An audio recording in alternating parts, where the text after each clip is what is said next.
Did you ever think you would make it? I feel I'm so close, I could taste sweet victory. I know this life meant for me.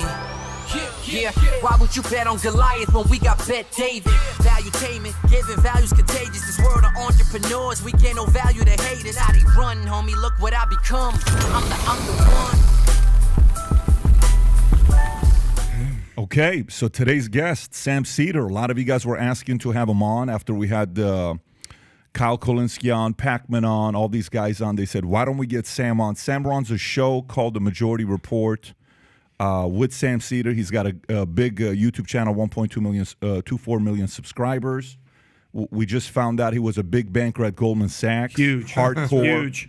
But he does have a bear. You do have a good story. Maybe you'll share that with the audience. What happened? We'll get into that here in a second. Sure. So thanks for being on the podcast. My pleasure. Thanks for having me down here. So we got a lot of things going on right now. Just yesterday, if you just bought the Wall Street Journal today, this is what the opening story is on the cover of it. Fed boosts rates amid bank turmoil. Powell calls financial sector sound but stresses oversight. The concern becomes whether, they're saying they're going to protect depositors, what everybody's talking about, depositors. Will they protect the banks or not? We don't know. We'll talk about it. Maybe people will have some opinions on it. Sam, if you don't mind, for the audience that doesn't know you, maybe share a little bit about your background. I've been doing a podcast, YouTube and I was first in AM talk radio starting about 18 years ago. Prior to that, I was a writer, comedian, director in showbiz, and sort of stumbled into talk radio on Air America Radio, and grew up in Worcester, Mass, and I like the Red Sox.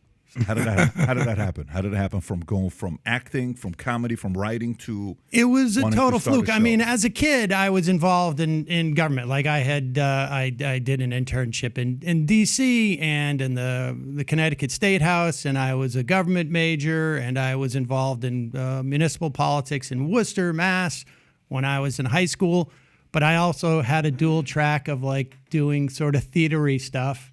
And when I left, I went to law school for a year, left to do comedy with a buddy of mine. And then about 14 years later, Janine Garofalo, who I was friends with, said she had this opportunity to do political talk radio in the run-up to the 2004 election. And I just thought, I'll do it for 6 months and get back to show business. And I enjoyed it, and during that time I got married, and my wife got pregnant, and so I decided that's what I would stay. I mean, I still did some show business stuff probably as late as 2012, and I'm still a voice on Bob's Burgers, which is a cartoon, but that is just sort of. What are you doing, Bob's Burgers? I'm Hugo. I'm a couple of characters. That's cool. Yeah. What's a bigger passion, politics or entertainment? I mean, they can kind of, collide, but what's movies, shows, acting? I would say politics are probably more of a passion for me. I mean, I had fun in the entertainment world, and I do have a little bit like I see with my friends who have all been, not all, but many very successful, and I like their lifestyle, but I find politics more stimulating. And I interview a lot of on my show, policy experts, authors, historians. And so it's like every day I get paid to come in and learn something new, and I like that. Did you ever have I'm going to go into politics, or is it more, doing a show? There were times where I thought about it.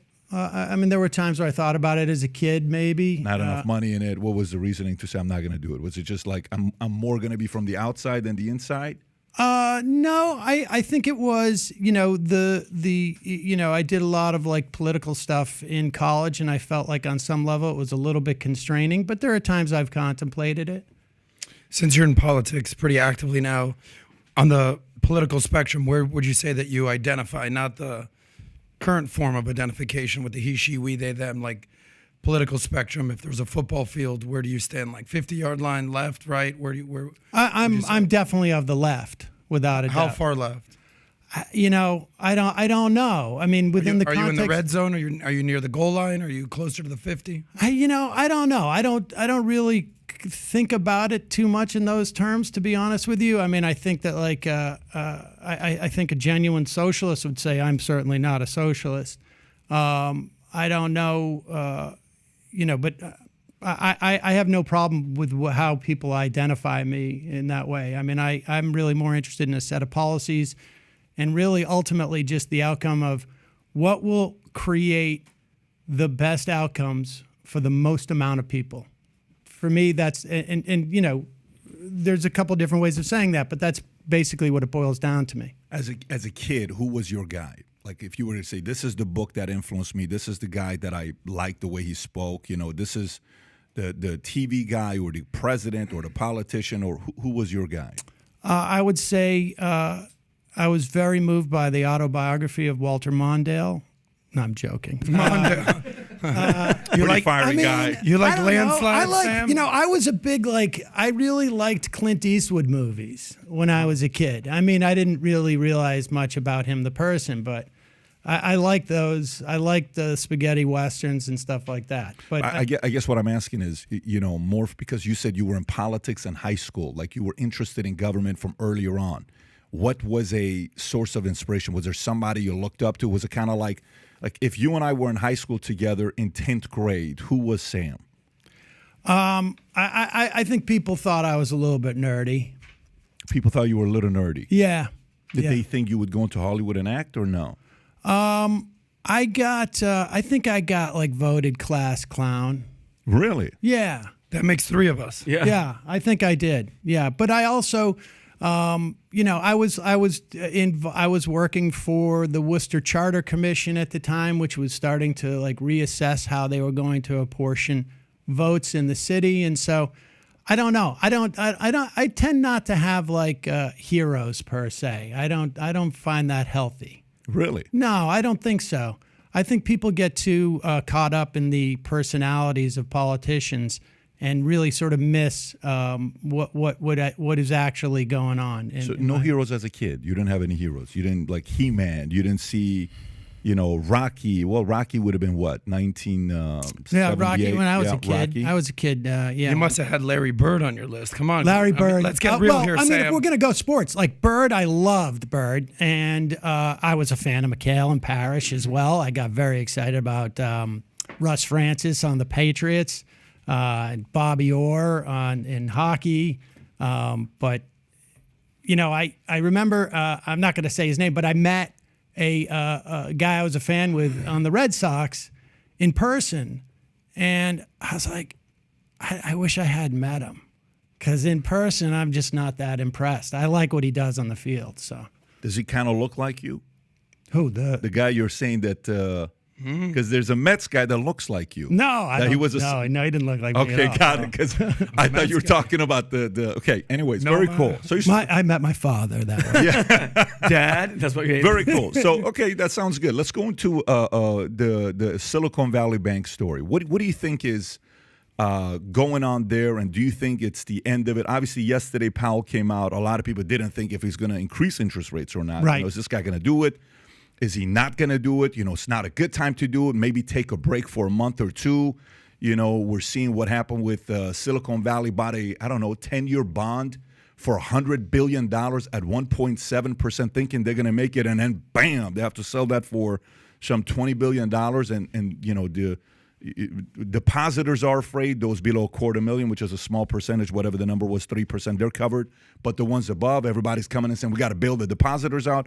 What are your thoughts about what's going on with Silicon Valley? Well, there's a couple of different issues. I mean, and you can sort of go down the line. The biggest issue is that in 2017, the Trump administration, the Republicans, and with some corporate Democrats as well, basically rolled back the regulations that were required for banks like SBV. It used to be if you had $50 billion worth of holdings as a bank, you were subject to the Dodd-Frank requirements about capital to keep the bank safe. And that would have also come along with sort of subsidiary regulations and regulators being there to make sure that you can't make stupid decisions like that. I mean, they made some very stupid decisions people involved in banking could take issue with, assuming that interest rates were always going to stay low, whatever. The point of regulations like that, where you take more or less a meat cleaver and you say is that people can make stupid decisions, but we're going to be here to protect the system and the depositors. The other thing that was going on there with all the depositors that had all this other money, this is a kickback situation. There's no doubt about it, right? Because anybody with $251,000 cash knows that there is a $250,000 FDIC limit. Mm-hmm. And if you're putting $500,000 in there or billions of dollars in there, you're getting something from the bank in return, which is low-cost business loans or like 0% mortgages. I'm sure you run into this. You put your money into some big, investment bank. You're getting kickback. You're getting a 0% mortgage. So you go out, buy a $13 million house. You don't have to pay anything for that money. You keep your money in a CD, and you're making money off of that $13 million house, essentially, that you bought. Yeah. Because you've just got that money borrowed cheap. And if they're going to do that, I mean, look, to each their own. If they're going to do that, they need to pay the consequences.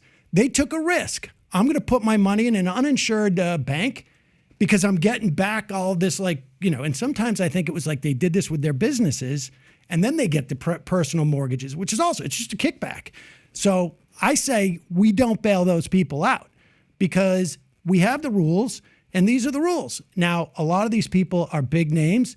They have the ability to go on to every show that exists on TV and whatnot and claim that this is going to be a systemic risk. But I don't believe that, frankly. And so, I think what we need to do, and nobody's talking about it, is put the regulations back. We have now proof that it's dangerous to have rolled back the regulations on these mid-sized banks. And so, the deafening silence about it is amazing to me. So, Sam, let me ask you, based on what you just said. So, so obviously we know the guys below $250,000, they're covered, but it's a small percentage with Silicon Valley Bank. It's not like it's a big number. The people above $250,000, with these guys that are coming out saying, "Hey, we gotta take care of these depositors because if we don't, all these other smaller communities and regionals are gonna get hit. These 27 regionals we have, one is gone, now it's 26. They're gonna remove their money and they're gonna put it in the big banks. This is one of the ways to nationalize it, and we're gonna go through only 5 banks and all this stuff."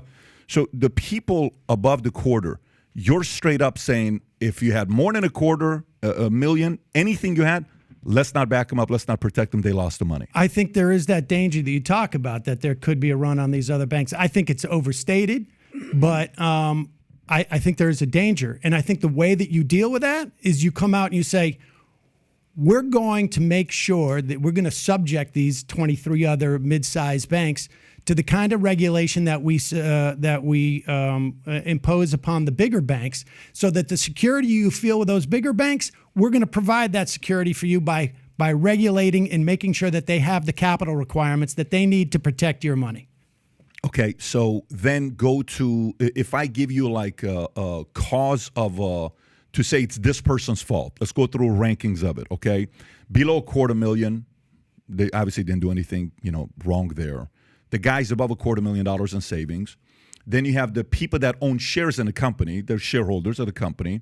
Then you have employees that work for Silicon Valley Bank. Then you have the employees where the companies who banked with Silicon Valley Bank, where the payroll is stuck and they can't pay the payroll.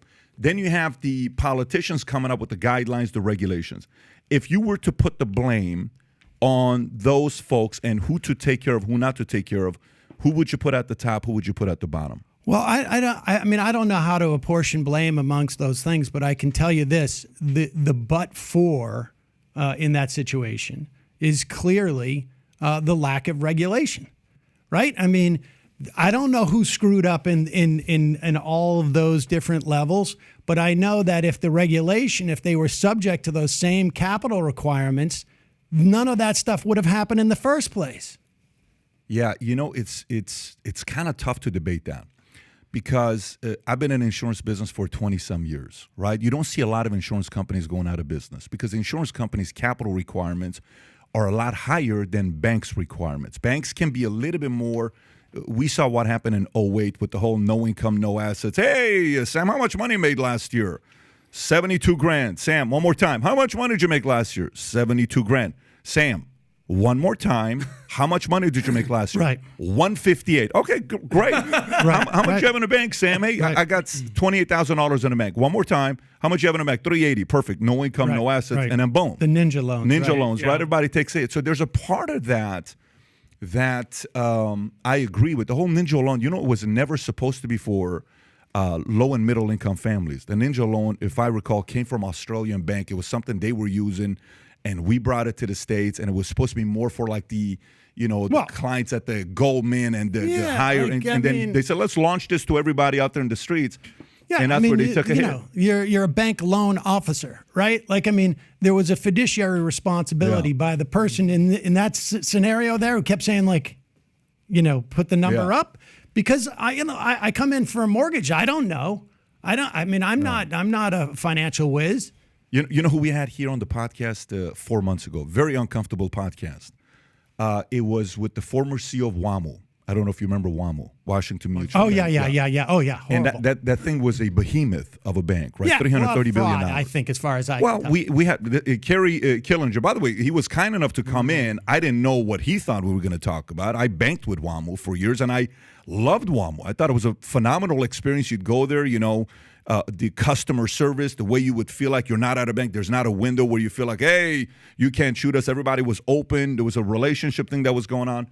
I said, what caused this? Why get so reckless about it? What made you think some of these things you were doing with the amount of money that you had were you ended up selling it for chase? So I guess, I don't know how much you follow the stories. Obviously, you're a guy that's been following every story every day because this is what you do for a living. What have we learned from 2008 that we're not repeating today? Maybe even the way Janet Yellen and the Fed is handling the bailout model. They're calling it a different thing. What's different about it today than it was in 2008, in your eyes? Well, the situation is very different, too. I think, the amount of leverage that we're talking about in the system is just not nearly the same. And a lot, Dodd-Frank eliminated a lot of the more risky stuff. But, again, I can tell you, more importantly, what we didn't learn is when we rolled back those regulations. You and I, we could go through that whole thing. We could spend 6 months examining every aspect of what happened there, and we might come up with a different, who was really responsible, or there could be shared responsibility. But the bottom line, this is why you need regulation. Just like you said, in the insurance industry, you have a tighter regulation on this stuff. You don't allow for people to come in and play fast and loose with all this stuff, to gamble like they're at the racetrack, and then come for a bailout from us. Because look, the bottom line is, I know it comes from FDIC fees, but who's going to get those fees? And actually, the fees that are going to be imposed upon people to bail out guys like David Sachs and all these other right-wing so-called libertarian. There's suddenly libertarians looking for the government handout. But the people who are going to be paying off these fees more than anybody else are lower income people, because they are stickier with banks. They don't have the opportunity to go around. They don't have the time. They don't have the inclination, the savvy to go around and shop around banks where they're going to get lower fees. Maybe they don't have the same amount of deposits in there, so they're not going to be. So that's who's going to get stuck with this bill. I want to continue with this, but let me go to our sponsors real quick, okay? And this is so interesting with the sponsor. Obviously, with all this stuff that's going on, I've been in the financial industry now for 22, 23 years. And for the longest time, I was very skeptical about alternative investments. I was like, nah, straight stocks, real estate, this is kind of what you look at. And you saw the last few years, more and more people are looking at alternative investments. Masterworks, what it does is it allows you to buy shares in high-end art. Maybe you can't buy a $5 million Banksy or a Picasso painting, but you can buy a share into it. They're allowing folks to do this, like blue chip art, to invest into. I think when you look at the numbers last year, art prices rose on average 29% per Barron's. Everything you do with these guys is gone through the SEC and it's broken into shares. So it's the same exact way you buy stocks as you do through Masterworks. If this is of interest to you and you have a small percentage of your portfolio you want to put and consider into alternative investments, you may want to look into Masterworks. Rob, if we can put the link below, Their website, let me read their website, what we have here, masterworks.art/PBD podcast. One more time, masterworks.art/PBD podcast, but we'll also put the link below for you to join. So let's go back to this on what we can find the fault with. We can say, we need more regulation is what we need. We can say, it's the greedy banker's fault. We can say, hey, why are you being so reckless? You're putting all your money in the bank. You should never put all your money in the bank, right? You got to kind of diversify and put a little bit more money in different places. Well, there's also something called sweeps, and everybody who's involved in a business knows this. I'm sure you know this, that there are third parties out there who will distribute those $250,000. They had those money there for a reason, and that I think it was kickbacks. I think it's probably going to come out in a couple of months after more investigation. But again, we don't have to spend our time worrying about who's to blame of those individuals. Maybe they all are. No, this is where I was going. Oh. How old were you when you bought your first house? Do you remember? I was, it was in 98. Okay, so you got 26 I was like 25 years ago. Yeah, perfect. 25. So 25 years old. What was the interest rate when you got in 98? Do you remember? God, no. I was above 5, above 6? I was an actor. I had a business manager at the time. I was making a lot of money. I was just so you were living the dream. Exactly. Don't worry about the interest rate. Can you go to 1998 average 30-year mortgage? I don't know. Let's just Google it and see what the number was. I imagine it was probably around 6. Probably similar to what it is. That's what I'm thinking. Yeah, I'm trying to see what it was. Okay, 6.91. Yeah, very similar. There you go. Okay, 6.9. By the way, I think that's where it needs to be for about a decade. I think the number needs to be there. And if you ask me, I think we need to go a little bit more old school in the way we buy stuff, right? Meaning, how much down payment you got? I got this much down payment. Great. And now you may disagree with that and say that's not going to be fair to low and middle income families. But I think there's part of it also, the guidelines to buy stuff has decreased. The guidelines to lend out money has decreased. Money became so cheap for such a long time where people were going out there getting money left and right. What are your thoughts on that? Well, I know on mortgages, no, it's a lot stricter than it was, let's say, 15, 20 years ago. I mean, it's much harder. You need to provide much more documentation, and the loan companies are far more stricter. I mean, they're not quite where they were in the wake of the financial crisis, but they're still pretty tight. I mean, the problem I have with the raising of the interest rates is basically what Jerome Powell says every time he does it, which is we need to get more people unemployed. And look, we can argue as to whether the Fed has the tools it needs to fight inflation in this instance. I don't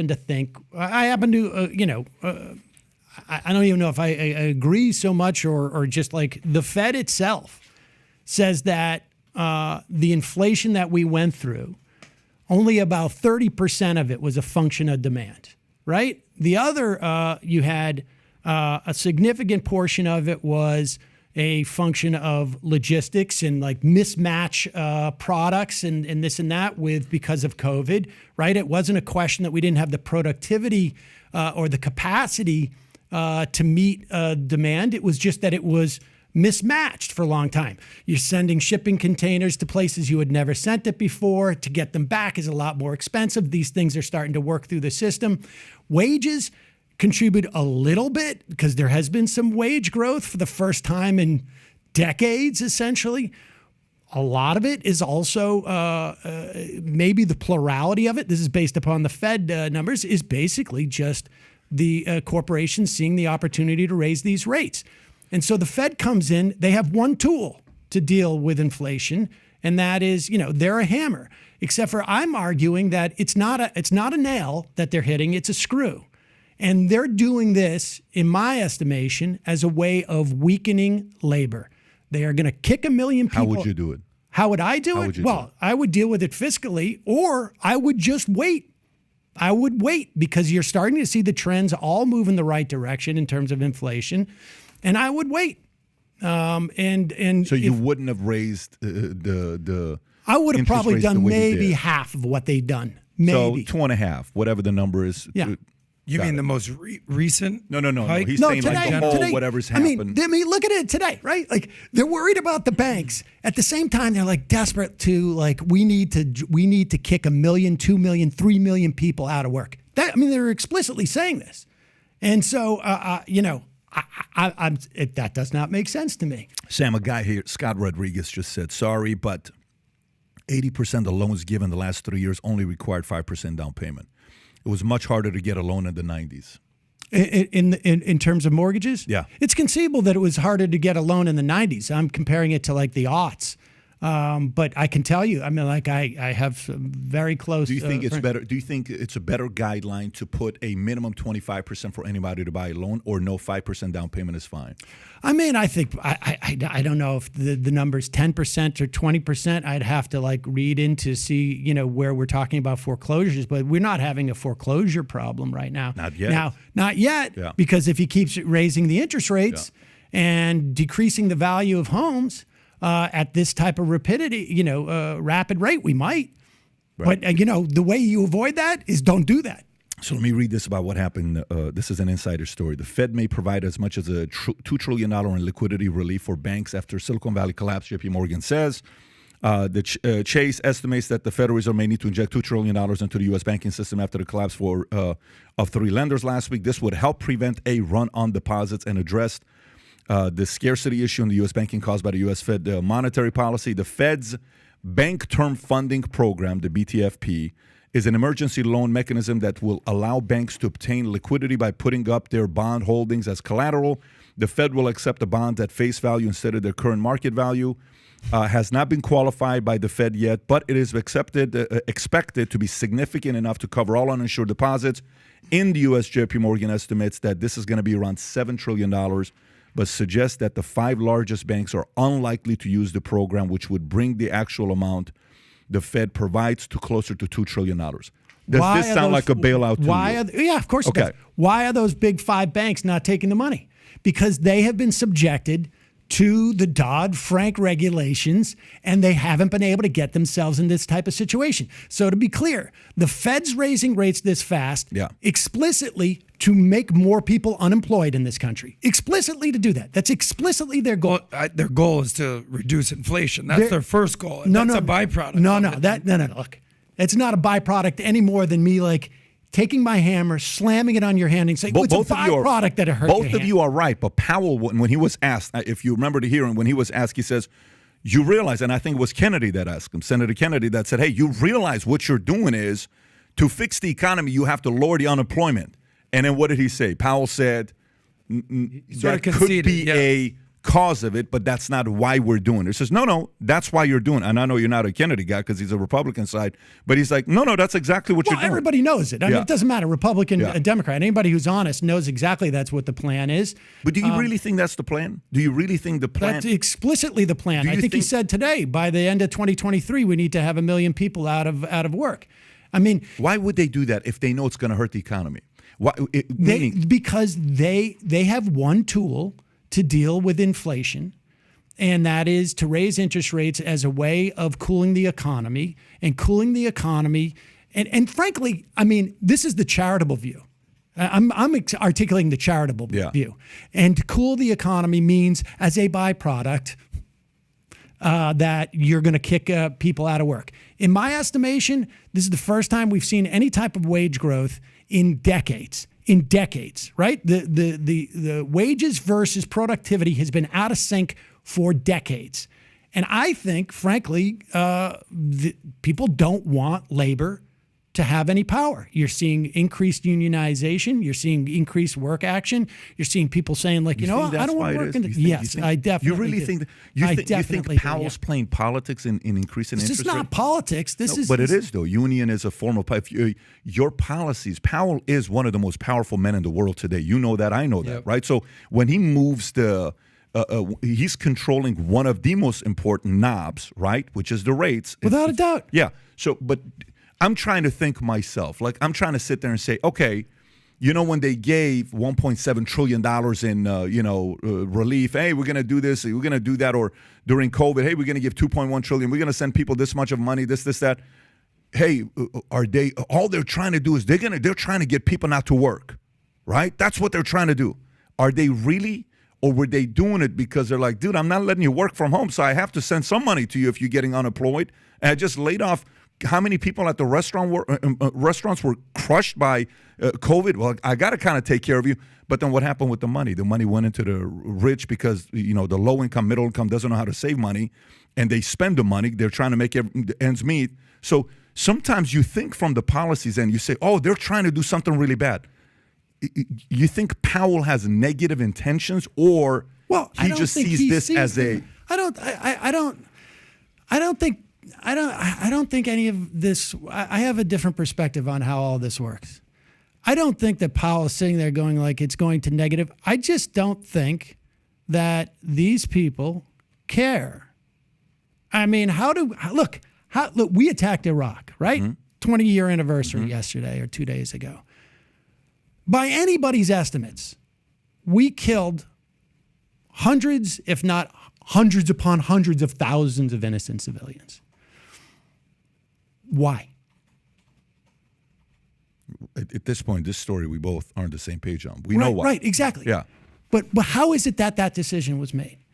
They don't care about that human loss. And I don't think Powell, at the end of the day, really cares enough about the immiseration of millions of people. He thinks the most important thing for the stability of society is to save the bankers. Sam, do you think... I just disagree. Sam, do you think it was healthy for us to go on a 128-month economic expansion only to be disrupted by COVID? It would have continued into 100. You think it was healthy to have interest rates as low as we did for over 10 years? I mean, I think there's an argument that you could have crept them up, slowly, up a couple of percentage points. But I was also told, listen, in the aughts, when I started this job, you sound like a capitalist if you defend that. I don't care what I sound like. I mean, when during the aughts, I was told that the lowest rate of unemployment we can have in this country is 6%. If we have it lower than that, then the whole thing falls apart. Yeah. You remember that? Of course. We were told that was the absolute, nature only allows that. And then all of a sudden that we can have more unemployment. I mean, less unemployment. We can have 3%. I mean, we are presented by, these powers, ideas that happen that basically they're in a closed loop with just other people who have power and money and have decided that this is just sort of the natural state of being. And it's not. I just disagree with that premise. Okay, but let me go back to this. It's very important. I want to make this point. I want to ask you this. 128-month expansion. Is it fair to say during that period when rates were as low as they were, they benefited capitalists? They benefited. Someone's phone is. If you guys put such your phone aside from the mic, it's typically Verizon. Whoever's Verizon, AT&T doesn't do. It's only Verizon. But it's. I got AT&T. That benefited the capitalist because money was cheaper, right? So to argue your argument, saying, well, a true socialist would say, I'm not a socialist, but I'm on the left. You're not for, making it that easy for those guys, right? So. Money was so freaking cheap for so long that we have to pay a price for it. And now you're looking at the economy. It looked like everything was good, but a big part of it was fake, Sam. We had a lot of fake success the last few years. Well, I mean, look, I'm just measuring on, again, the way I view things is what's going to make things better for the most amount of people. And in terms of it being in favor of the capitalists, I would also change our tax policy. So, I mean, I would claw some of that back, quite a bit of it back. What would you do? I would return to the tax policy when we had the greatest, sort of the widest economic expansion shared by more people as a percentage of our population than any other time in this country, which was in the 50s and the 60s. And I would return to the tax rates more or less there. So your top tax rate at that time was 90%, top marginal rate, for every dollar over $470,000 you would earn. So that would be equivalent to around $3 million today. I think we should return to that type of tax You want it scheme. to go as high as 90% at the top marginal tax At the top marginal tax rate. So understand, that only kicks in with every dollar above $3 million. I hear you. And I mean, that's the famous Reagan situation where I think it was anything over $200,000 at that point. This might have been in the 40s. that he would only do 2 movies a year because he'd get paid $100,000 per movie, and then he wouldn't even do a third movie because he would only get 10% of the revenue he's like, fuck it, I'm not doing another movie. Yeah. So wouldn't that curb growth? When Reagan started telling that story, Yep. you know who he was working for when he started telling that story, right? He was going around, I think it was working for GE, trying to convince people not to get Medicare for all. I mean, if Reagan could have gotten 3 movies or 5 movies, he would have done it. He was working with chimps. He would have been happy to do that for his career. Believe me. Believe me. What's the top marginal tax rate right now? 39%? What is it? I think it's 37, 39%. So you're in favor. I will say this, though, just to finish up that Reagan story. I will say this to you. I remember being in L.A., and taxes top line had hit whatever the all-in was, 57.5. I don't know what the number was, around 57.5. You live in Brooklyn. So 57.5%. People are like, what the hell is going on here? There was this girl who was a top realtor in the San Fernando Valley area, one of the top realtors. Her picture was on all the benches. Everywhere you would go, you would see her. And she was one of the realtors making very good money. She's making $500,000 a year income, doing good for herself, whatever the number was, $400,000, $500,000. One day, I stopped seeing her pictures on the seats. And I'm at Wood Ranch with my wife, and I said, hey, you're the girl, right? She says, yeah, I am. She's with her husband and her 2 kids. I said, what happened? We haven't seen you lately. She says, it's so funny you ask. My husband and I made a decision that the moment taxes got so high, it was more important for me to be stay home. It wasn't worth me working to pay this much in taxes. So there's a part of what he's saying. Yeah, whether he's going to do the movies with chimps and all that stuff. But there's a part of it that kind of incentive needs to be there. America would not have suffered by the lack of Ronald Reagan movies. And I would also argue, I would also argue that, like, I guarantee you there was no less houses that sold because that one particular broker stopped selling houses at a certain point. So go to it. So right now, I don't think that's a problem. I really don't. I mean, I think to raise it to 90%. Yeah, no, I don't think. I think top line. What you're talking about is sort of the Laffer curve, actually, right? Yeah. You know the. You Laffer love the Laffer curve. You're a big fan of it, apparently. I'll tell you what I love about the Laffer curve is that we had a perfect example of almost like a perfect model of what happens with the Laffer curve, right? Like the Laffer curve argues that the higher the tax rate goes, the less inclined people are going to be to generate income, and then because they're generating less money, there's going to be less tax receipts collected by the government. Art Laffer was Sam Brownback's #1 advisor in Kansas. Do you remember this when Brownback became governor? He basically gave over his entire tax structure to Art Laffer. They had it destroyed the tax base in Kansas. It ended up destroying their entire education system. They had an amazing Kansas university. Brownback gets plucked out of Kansas and literally sent to be ambassador to Ether. You know what? They made him ambassador to faith because they didn't want this guy around at all. The Republican-controlled Kansas legislature raised taxes back up because it had destroyed their tax receipts. The theory may sound good, but it doesn't work in practice. So are you on YouTube and Rumble or just YouTube? I'm on YouTube. I think we put it on Rumble. I think we're also on Twitch. And all over the place. Okay, so let me ask you this question. If YouTube took their AdSense from 55 to 15, would you continue creating content? Yeah. You sure? Sure. You'd continue creating content? I wasn't doing YouTube for a long time. How do you make a living today? I have membership. That people pay. I get ad revenue from different places. Okay, so let's just say the membership that you get from Patreon or whoever it is, okay? What if their fees went from them keeping 5% to 60% to 90%? Would you continue creating content?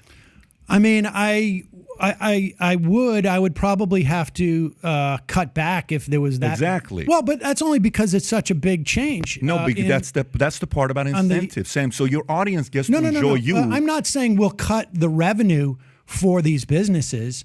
I'm saying that the amount of You'd money... have no choice, though, because you're paying these guys. You need the revenue. No. I'm not suggesting we cut revenue for businesses. What I am suggesting is after that revenue comes in... and we divvy up and I have my net profits, then my taxes would go up. But I will say this, like if, let's say, the taxes went up on me personally, would I stop going on YouTube? No. So would you be able to scale it at how many employees you got working for you right now? I'm not talking about cutting revenue. I get that. How many employees are working for you right now? We have payroll, I think, like 6 or 7. Okay, you got people. that's a small business you got there, right? Sure. 6 or 7 people. Okay. If all of a sudden AdSense went up, the fees for your Patreon, I don't want to offend you when I say Patreon. I don't know who you use. Whoever you use that's got your membership stuff that you got. We use Fans FM. Okay, there you go. That's a shout out to them. So Fans FM, Right Fans there. FM? Fans.fm. It's actually a great service. Okay, fantastic. So if they raised Take it, less than Patreon. if they take 50% all of a sudden, and they say YouTube says AdSense goes to 15%, would you be able to employ those 6 people? No, if my well, I don't know, but probably Maybe that's because you're rich. No, because no, probably not. But I'm not suggesting that we cut revenue for businesses. I'm suggesting that what is left over from revenue, if it's over $3 million that goes into the pocket of the owner of this enterprise, that $300 million and $1 gets taxed Let's at have fun with this. 90 cents. Let's have fun with this. So here's a question for you. And I kind of know what your answer is. And I want to be clear on something. Yeah. I'm doing this. I subscribe to this not because I think that we need the money or that this is going to, be a panacea in terms of like how we would spend this money. Yeah. But I see in this country a massive problem with wealth inequality and the commensurate political inequality that comes with it. We have wealth inequality in this country like we've never had before. I don't disagree. So there's not a disagreement there. But the solution is where we're going to disagree. So let's kind of process that together. Okay. So the whole thing, like I remember when I first got out of the military and I went into the financial industry, it's 1999. I know nothing. It's 2000. I know nothing about it. The speaker gets up. Wow, have you been noticing that the rich keep getting richer and the poor keep getting poor? I'm like, okay, my dad's at a cashier at a 99-cent store 15 years. My parents got divorced twice. I hope you said to that guy, you ain't seen nothing yet. Yeah. Wait to 20 years but you're from now. right, It's going to be completely out of control. But you're right, though. But why is the question? So here's a question for you. So you're saying above $3 million, that money that the owner's going to keep, we got to tax them 90%. Fine. Okay. So you believe the money, like when I was in the military, you would buy a product for the Humvees, and they would say, yeah, we pay $600 for this piece. We're like, dude, this piece is $40. Right. Why the hell are we paying $600 for? Well, the contracts. You know how they are, man. The government always pays a lot because they're dumb. They always pay more than it's usually worth. A $40 piece for a Hummer, they're paying $600. I'm like, that's an awesome business for the other guy. Yeah, we have horrible oversight in the military. But this is the point, though. This is the point. And I want to actually sincerely get your thoughts on this, on how we address this. So if somebody overpays for a product, that person's either got to be fired or they're an overspender or a terrible negotiator. But it's one of the three, right? Okay. So you feel money going to the government we do more good with, or money staying in the free market for people to produce more value? Where do you feel values produce more? Well, I'm not. I'm not sure I fully get what you're saying, but let me put it in this way. It's a very simple Okay. question. Well, I want it to be clear. Let me make it a little bit more concrete. Yeah. So you guys know that the biggest part of the budget, more or less, is Social Security and Medicare, right? And Medicaid, yeah. And Medicaid. Entitlement programs. Yeah, you can call them entitlement programs. They are, I call them social insurance programs because Tomato. That's what they really are. That's 90% of the budget, I want to say. No, the military is about $850 billion. Social Security is like $1.7 trillion. I think Medicare is probably close to like $700 billion. It's about 60%. And then there's other. But more. It's a high number. It's a big number. You're right. It's a high number. You'll find that it's. I think our annual budget is somewhere around like $2.7 trillion, and the military is like 800 billion, 900 billion. That you can see anyways that they show us. Yeah. But nevertheless, Social Security, Medicare, the two biggest things that the government does are wildly popular. Medicare, you come from the insurance business, you probably know this. To administer health insurance, there's like 13, 15% cost. in the administration of that health insurance. For Medicare, 3%. Far more efficient. Far more efficient. And copays are less. I mean, and the whatever you want to call it, consumer satisfaction. I don't like to think of citizens as consumers, but the satisfaction's huge, through the roof, particularly when people use it. It's people appreciate it who don't use it. You know, if I got my parents, they're on Medicare, I'm pretty psyched about it because I don't have to take care of them. My mother's in a nursing home now. It's Medicaid that's doing that. I'm not responsible for that cost. Social Security, through the roof. In fact, I think even Republicans, a majority of Republicans want to expand. But popular is not a way to qualify something. If I went out there and satisfaction. If I went to high school and I said, guys, I'm giving dime bags to everybody weed, I'd be a very popular kind of high school. So that is a wrong way to qualify. You said efficiency. Yeah. Medicare, 3% administrative costs versus 15%. That's like the kid that's running for class president who's like, every Friday we're throwing a pizza party. Well, he's going to get everybody's vote. But who's paying for the pizza party? Well, workers. In fact, I would argue that we should be actually removing the cap on Social Security taxes because right now, you know, it goes only up to $160,000, right? There's a cap. Traditionally, Social Security has captured or touched 91% of the country's income. You follow me? And now it's somewhere down in like the mid 80s because of wealth inequality. But your argument on the flip side of it, the argument can be as well to say, well, at the beginning when they came out with Social Security, there's only a few thousand people in America that was actually using it. It was not meant to be for as big of a behemoth of what it is today. No, it kept true. 2/3 of our elderly out of poverty. It keeps 2/3 of our elderly. Nobody's arguing the benefits of Social Security. That's not the argument, though. That's not the argument. The argument is, originally when it came out, it wasn't for the bigger percentage. You had to wait. You had to wait until you build up the funds. You didn't have to. You had to have capitalists work and overtax them to be able to fund it. That's what you had to do. But let me go back to the question. I think what you are saying, just to validate your point, I think at that point, this is FDR back in the day. Yeah, we can pull up the data. I think there was 40 workers for every retiree. I think now it's closer to like 3 workers. Yeah, it's not sustainable. But it's not even close. No, it is sustainable. You think it's sustainable. No, I don't think it's sustainable. I'm looking at the Social Security Trust Fund actuarial with table. the letter when they sent you this, in the Social Security letter, they're telling you if we go this way, this is going to go bankrupt. No, you're misreading it. The trust fund is going to go bankrupt. In 1981, Greenspan and Reagan expanded the trust fund. We had a surge of baby boomers. There is a trust fund that exists that is essentially like a rainy day fund. That is going to be insolvent around 2033. 2033. 10 years. You are correct. I just had this conversation this past week. However, that's not a concern.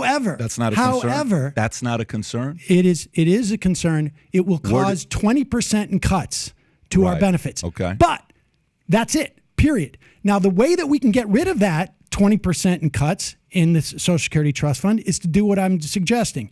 Remove the cap so that every dollar you make, even above $160,000, is taxed by Social Security. Sam, and then your kids will be long dead before that trust fund is out. Hopefully, if I raise my kids right, my kids won't need to be supported by the If government.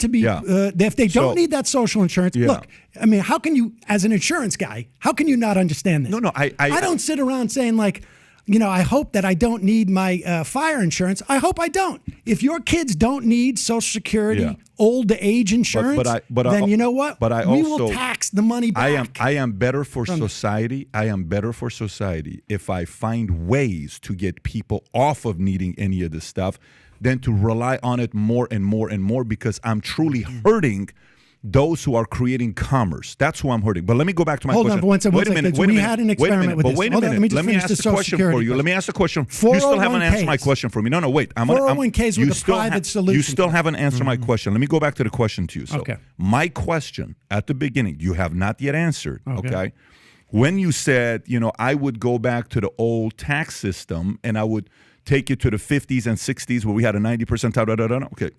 And I asked you a question. I said, who do you think produces more value? I gave the example of the Humvee, the pieces in the Army, how much we were paying, $600, but the piece was only $40. And the government tends to overspend because they're reckless spending. They're not really held accountable. Does money going in free market create more value, or money going to the government create more value for people? Explain to me what you mean by value. Okay, so value to me is, if I can give money to free market and lower taxes where they can go create more jobs, more opportunities, is that better for us long term, or is it better for us to raise taxes, to take away incentives, and give that money, tax money, goes to politicians to make decisions what to do with the money? Are politicians better at making decisions on what to do with our money, or are we? I mean, I guess in a broad way, I would say if we're going to look at the biggest chunk of money in the government to make this assessment, right? $1.7 trillion, Social Security. And we can compare it to the one sort of like comparable thing in the private sector, and that's a 401k. I would have to say, I mean, just based upon the way you've set up this question, that obviously the government, because Social Security has been the single most effective program that we have in this country.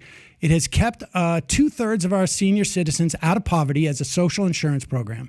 401ks have been a disaster. They've been a disaster. Just Google right there in front of you, the 401k experiment. People took the money out. I mean, and grant you, you can make an assessment that these individuals were stupid or immoral or whatever it is. I'm looking at the goal of keeping senior citizens out of poverty. The government has been able to do that far more effectively. 2/3 of our seniors are in nursing homes because the government is paying for it. You can look around at anything that doesn't involve a profit motive. Like, for instance, the post office. If we didn't have a government-run post office, do you think you could live in, the most rural parts of the country and get postal service for 42 cents or 48 cents? You can send a letter? No way. What person looking to make a profit would do that? In fact, I've got a great example. This is, I was doing radio during Katrina, and there was a story that haunted me for years and years. When Bill Clinton, I'm not a huge fan of Bill Clinton's administration, frankly, but one of the things he did do well was to build up FEMA. I guess having come from Arkansas, he had a pretty good sense of what was important there. And Bush, when he came in very early on, privatized a ton of it.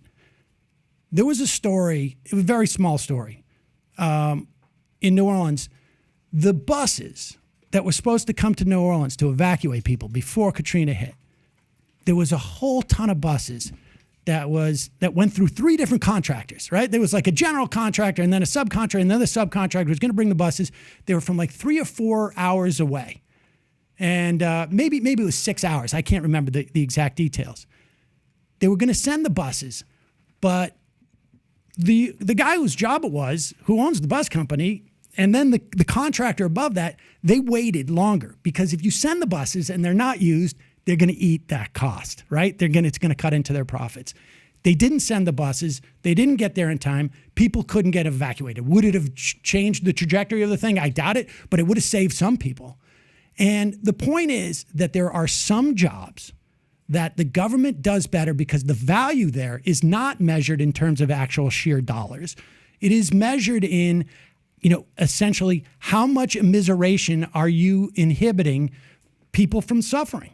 And so yes, I agree that when it comes to auditing in the military, the worst government agency we have, because it's very easy, it's very hard to sort of like scrutinize the military.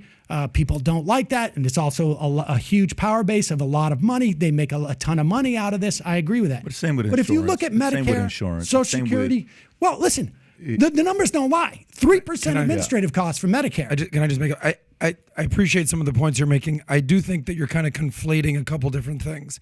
I think to Pat's question, whether the government is better at spending your money or whether the private markets or private companies are better, it's not even close. If private companies what do you mean by spending money, like to buy like soda, or to actually like just direct it in a way that keeps less people from suffering? Okay, we have $31 trillion in debt right now. I think that's evidence enough, Sam, that we're not so good at spending money here in America. It sounds like we're really good at spending money. Well, we're not good at managing money is a better word, yeah. Okay, there's a difference between being frugal and being smart with your money and just being wasteful. The government is clearly fucking wasteful. Where you are correct is that most retirees and most Americans do appreciate Social Security, do appreciate the entitlement programs that come with this country, whether it's Social Security, Medicaid, Medicare, no doubt. But that doesn't mean the government is good at spending money. We're seeing that Social Security is about to go bankrupt. The trust fund is going to be the trust insolvent. fund by 2023. And yes, I just had this conversation literally 2 days ago in D.C. where he kept using the word bankrupt. I said, what does that mean? Who kept using that word? This was Which Republican used it? It wasn't even a Republican. He was sort of a Social Security financial advisor, expertise type of guy. But I said, what do you keep saying bankrupt? Is that meaning that retirees will not be receiving benefits? He goes, no, they'll probably be slashed by 25%. You use 20, so we can, cut the baby in half here. But how familiar are you with the three-legged stool of retirement? Of course, yes. Okay, so it used to be you had three avenues to retire. You had pensions, which do they even exist anymore for 90% of people? More as a defined contribution than defined. They're not very popular these days. I don't know how many people here have pensions.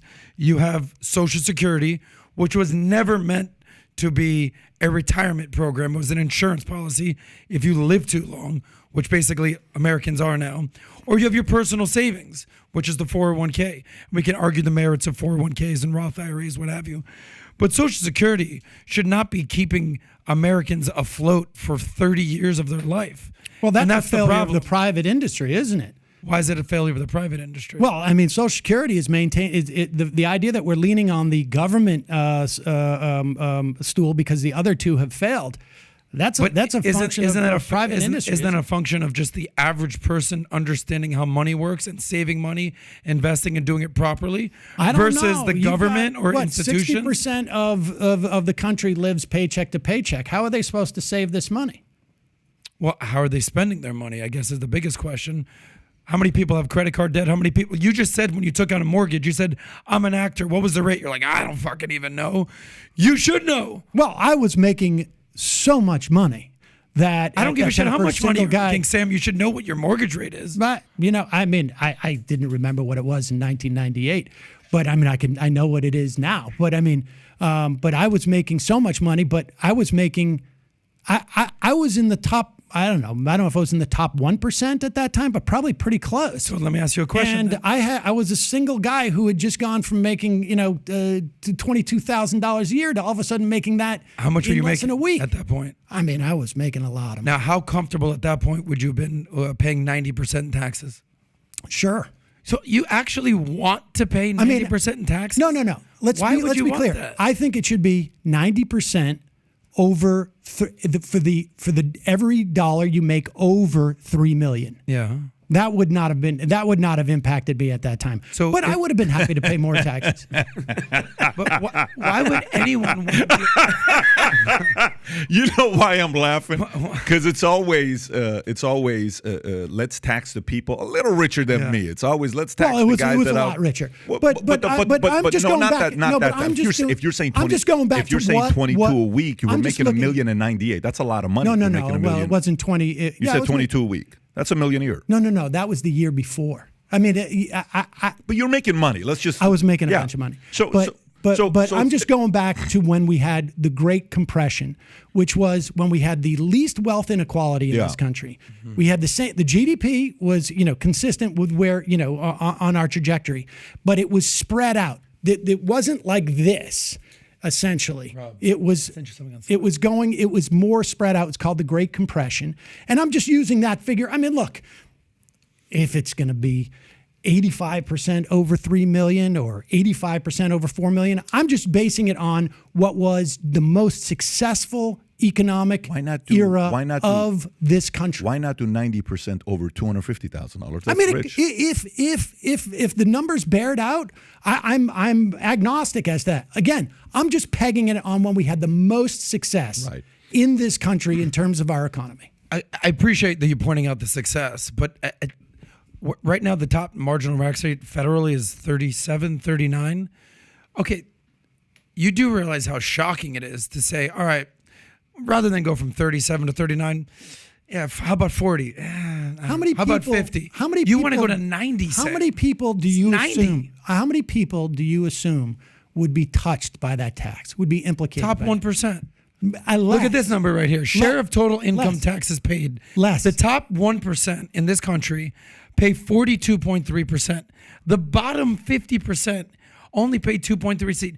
So 150 million people are paying nothing in taxes. Right. And you want to keep the 1% paying more and more and I think more it's and more? actually even less than 1%, to be honest with you. I think we're talking about 0.05%. Sure, But let's tax them even more. I specifically want to make it illegal to be almost as wealthy as you. Not quite, but a little bit more. Like I want to make it not illegal. You're not going to go to jail. So nobody can be no billionaires. No billionaires. in America. Absolutely. Sam, that's 100%. Why? Don't you want America I'll to give be you known an- for greatness, for innovation, for capitalism, for, for I- all the my amazing things that we've done in this country? My definition of You want to go greatness- to like Nordic socialism? my definition of greatness is different from yours. I'll give you an example why I think billionaires are a problem. This country's public school system has been hopefully not fatally derailed because of an experiment that the Gateses did.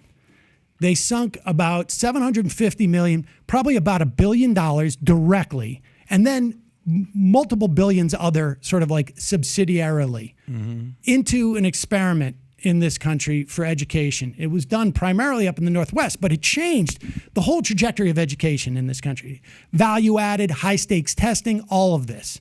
They did it up in the Northwest. It impacted everything. Obama's Secretary of Education pursued this. In New York, we had high stakes testing, et cetera, et cetera. In 2017, this for 2 decades, shoved a lot of teachers out of the industry, people who love to teach, but then they lost like their ability to, because everything had to be taught to the test. And there was no sort of like real thought going into education. Everything was prescribed. 2017, 2018, the Gateses hired the Rand Corporation to make an assessment of their almost 20-year project, which derailed education in this country. And the Rand Corporation said unequivocally, big mistake. Should have listened to educators and big mistake. Don't do it anymore. And basically, the problem with billionaires, in my estimation, is that on a whim, whether his intentions are good or bad or whatever, it doesn't matter.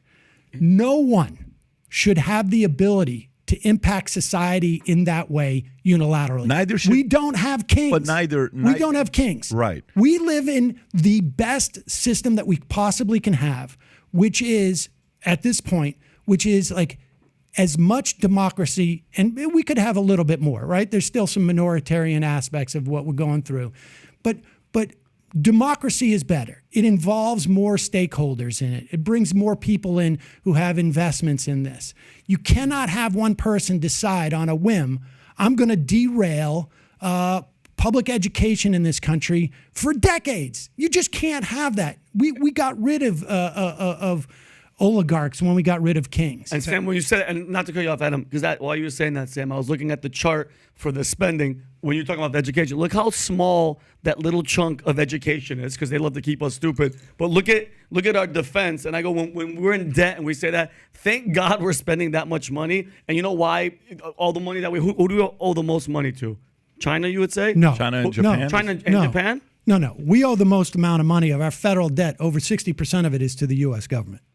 So we owe ourselves. Yes, basically. that's correct. We owe Social Security. We But borrowed Vinny, money what from there. point were you making? My point was making, like, thank God we're spending that much money, because whoever we do owe this money to can't come and get it. You don't see nobody coming. Oh, you're talking about military defense. Military Okay, defense. yeah. For our So defense, your like, argument is there's that- so Sam, much money. That's what I'm saying. Let me get back to your how billionaires or even multi-millionaires should be abolished or illegal, as you said. I think you said that sort of tongue in cheek. Legal and tongue in cheek. Yeah. But I do think that we should have a structure that you can't amass that kind of wealth. Let me ask you this. You have a With all due respect. I know. Can we get the authorities here to not take the this person. out away? I have my own opinions, but I'm listening. No, Sam. it's not the personal. It's not the personal.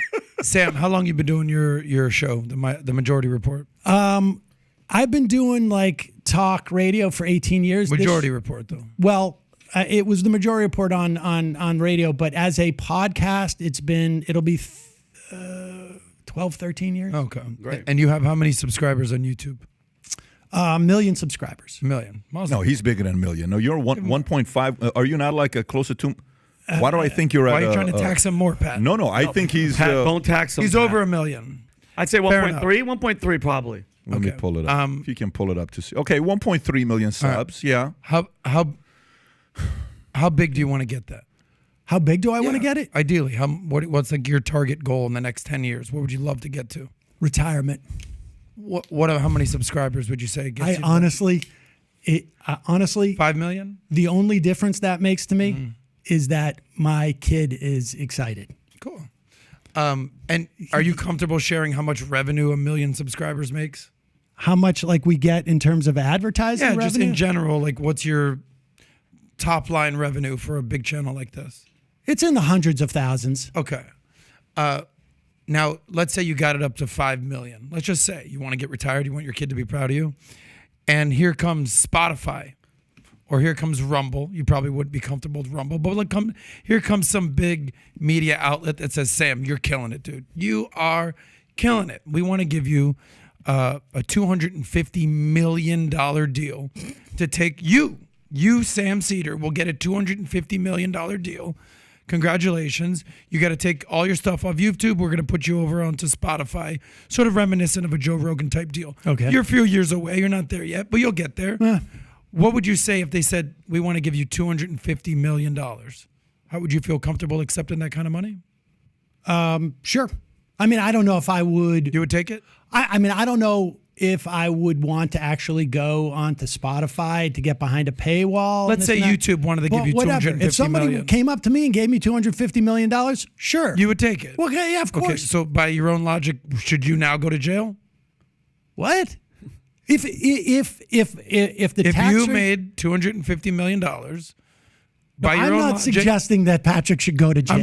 I'm talking about you, Sam. No. I'm not talking about hypotheticals. I'm talking to you. I am saying that I believe the tax rate should be top marginal tax rate should be over about $3 million, about 90%. So if they give you a four-year deal, if the taxes are that's that, $75 and I million don't pay a year. yes, let's I say. should go to jail. Okay, that's fine. If what? If the taxes are at that level and I don't pay the taxes, that's a now you're different talking story. about Yeah. tax evasion. but Sam. no, I'm not saying that people should go to jail because they make a lot of money. You I'm said saying that. as a You society, did say that. You were I sort of was joking. I was joking. I'm appreciating the joke, but what I'm asking It you feels is like you're not appreciating the totally, joke.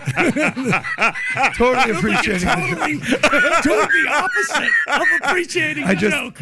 I just don't want my guy going to jail over here. I'm No, not taking here's- it to here's- jail. I will- All I'm saying If you is that made $250 million government should be structured in such a way that people cannot have $1 billion or that they cannot amass enough money where they would have that type of political power. I don't know. Associated with So it. you're more concerned about power. If I could, Yeah. if I could say this, like, if you think about what is the greatest case study in the world ever, right? And we rank the top 10 greatest case studies. There's a lot of them, right? What the case studies could be. But one of the greatest case studies in the world is how this, group of 50-something men came together who were not happy about what was going on in Britain. And they started this idea in 1776. And they wrote out the Federalist Paper, the Constitution, et cetera, et cetera. And then that went and turned into this behemoth of a country that positively impacted the world, technology that's being used around the world, and it validated that the best economical system in the world is capitalism. If it allowed people to go out there and are willing to work and how big of a dream they wanted to build and how big of a life they wanted to build, you kind of leave them alone. If they put a limit on how big of a YouTube channel you could make, you can't have a YouTube channel over 10 million. I mean, you wouldn't have PewDiePie, you wouldn't have Mr. Beast. Maybe you'd be happy if you didn't have these guys. I'm not too familiar with those guys. But let me just say this, though. But if what you were saying was true, right? I mean, if we were really But it is just going true, to though. base it, well, It is true. I mean, this is the greatest case study ever. Well, but if you really want to look into if you're really looking at that case study, right, you got to say this country, and, it is what it is, but the idea that this country was just simply capitalism, I mean, it was also, there was a tremendous amount of free labor that was used to harvest a crop that made Northerners wealthy, Northern financiers wealthy, shipping magnates wealthy, and it made obviously the plantation owners wealthy. Now, we would never advocate that you should have slavery today. Of course we would.